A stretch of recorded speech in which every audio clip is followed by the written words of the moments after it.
సభకు నమస్కారం అండి.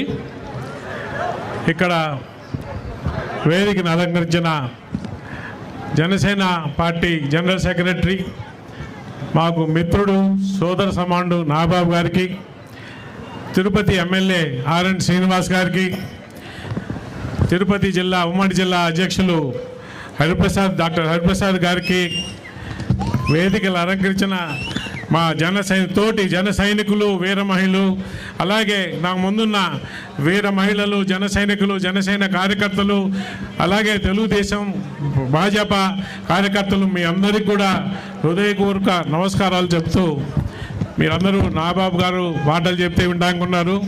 సో 2 నిమిషాలు మాట్లాడతానండి. పుంగనూరు అని వినిపించగానే ఆ మాటకు ఒకప్పుడు చాలా మంచి పేరు ఉండేది. పొంగనూరు ఆవులు, పొంగనూరు ఆవులతో స్వామివారికి దానికే సేవ చేస్తారు. స్వామివారు పొంగనూరు ఆవుల నుంచి వచ్చే పాలతోనే సేవ చేస్తారు అని మాకు ఒక చిన్నప్పటి నుంచి చెప్తుంటే, పొంగనూరు అంటే ఒక మంచి ఇది ఉండేది మాకు అభిప్రాయం. అలాగే పొంగనూరు అంటే పరశురాముల ఏరియా, పరశురాముల వారిది, ఇక్కడ పౌరుషం బాగుంటుంది అని చెప్పి అది కూడా విన్నది మేము చిన్నప్పుడు. అటువంటి పొంగనూరులో దుర్మార్గులు 2 దశాబ్దాలుగా రాజ్యం వెళ్తున్నారు.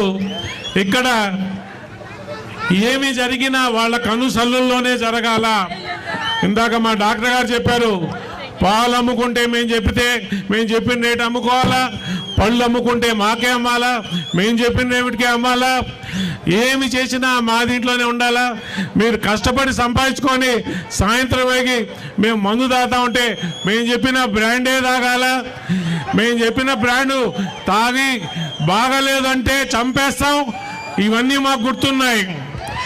మీరు ఒక అమాయక ప్రాణిని మీరు అమ్మే ఈ చీప్ లిక్కర్ బాగలేదు అని చెప్పినందుకు ఒక్క 24 గంటల్లోనే అతన్ని ఏ విధంగా ప్రాణం తీసుకున్నారో మాకు మేము మర్చిపోలేదు. మేమంతా గుర్తుపెట్టుకున్నాం. ఆగస్టు 3వ తారీఖు 2024 చంద్రబాబు నాయుడు గారు ఇక్కడికి వస్తే చంద్రబాబు నాయుడు గారి మీదే అటాక్ చేసి ఆయన్ని మేము మీటింగ్ పెట్టాను. ఈ పొంగనూరు మా ఇష్ట ప్రకారం జరగాల్సిందే అని చెప్పి